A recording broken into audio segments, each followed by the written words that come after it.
శ్రీశైలం జలాశయం ప్రమాదపు అంచుల్లోకి చేరుకుంది. ఈ విషయాన్ని జాతీయ ఆనకట్టల భద్రతా సంస్థ చెప్పింది.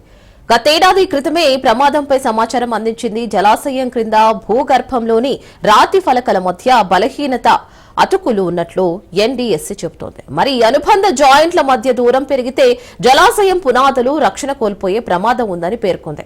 మరి దీంతో 2 రోజుల్లో నిపుణుల కమిటీతో జలాశయం పరిశీలించనున్నారు మంత్రి నిమ్మల. అంతేకాదు మరమ్మతుల కోసం కూటమి ప్రభుత్వం సిద్దమవుతోంది. ఇక ఇదే అంశంపై మరింత సమాచారం శ్రీశైలం జలాశయం నుంచి మా ప్రతినిధి మధుసూదన్ అందిస్తారు.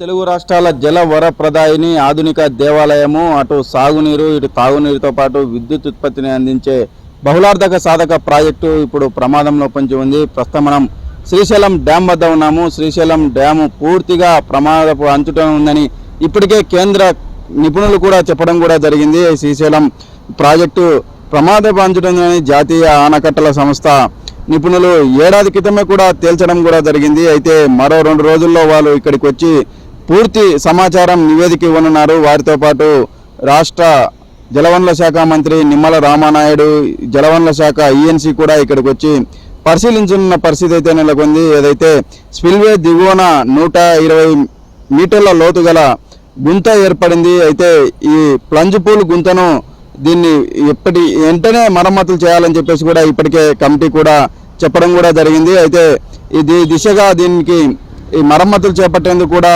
రేపు నిర్ణయం తీసుకోబోతున్నారని కూడా తెలుస్తా ఉంది. అయితే 240 కోట్ల రూపాయలు ఈ ప్రపంచ బ్యాంకు కూడా శ్రీశైలం ప్రాజెక్టు కూడా నిధులు మంజూరు చేసేందుకు సిద్ధంగా ఉన్నామని చెప్తున్నారు. అయితే గత ప్రభుత్వాలు దీన్ని పూర్తిగా విస్మరించడం కూడా జరిగింది. దీంతో ఈ డ్యాం భద్రత పూర్తిగా ఈ ఇబ్బందికర పరిస్థితులు అయితే నెలకొన్నాయని చెప్తున్నారు. అటు తాగునీటితో పాటు విద్యుత్ ఉత్పత్తి కల్పించే బహుళార్థక సాధక ప్రాజెక్టు ఇప్పుడు ఇబ్బందుల్లో పడుతున్న పరిస్థితి అయితే నెలకొంది. ఏమాత్రం ముప్పు వాటిల్లిన డ్యాం భద్రతకే ప్రమాదం అని కూడా చెప్తున్న పరిస్థితి అయితే నెలకొంది.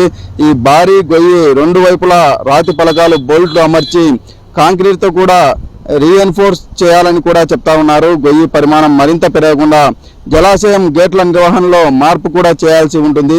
జలాశయం పునాదుల వరకు గుంత విస్తరించిందా లేదా అని డ్రిల్లింగ్ ద్వారా నిర్ధారించుకోవాల్సిన పరిస్థితి అయితే కూడా ఉంది. మొత్తానికి డ్యాము ఈ గేట్లు ఏవైతే ఉన్నాయో అవి 2009 సంవత్సరంలో పూర్తిగా నీరు ఎక్కువ రావడంతో డ్యామ్ గేట్ల పైన 10 అడుగుల నుంచి కూడా పారడం కూడా జరిగింది. అప్పుడు ఈ ప్లంజ్ పూల్ కూడా ఏర్పడిందని కూడా చెప్తా ఉన్నారు. అంతటి వరద వచ్చిన డ్యామ్ గట్టిగా ఉందని చెప్పేసి కూడా చెప్తున్నారు. అప్పట్లో పరివాహక ప్రాంతం అంతా మరమ్మతులు పోతాయని కూడా మునిగిపోయే పరిస్థితి కూడా ఉందని చెప్తా ఉన్నారు. అయితే మొత్తానికి ఈ డ్యామ్ నిర్వహణ ఎప్పటికప్పుడు చూసుకోవాల్సిన అధికారులు నిర్లక్ష్యం వహించాలని కూడా తెలుస్తుంది. ఏదైతే ప్రపంచ బ్యాంకు కూడా రుణాలు మంజూరు చేస్తామని చెప్పింది.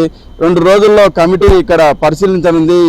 ఇప్పటికైనా రాష్ట్ర ప్రభుత్వం శ్రీశైలం డ్యాం భద్రత విషయంలో చొరవ చూపాలని చెప్పేసి ఏపీ రైతాంగం కోరుకున్న పరిస్థితి నెలకొంది.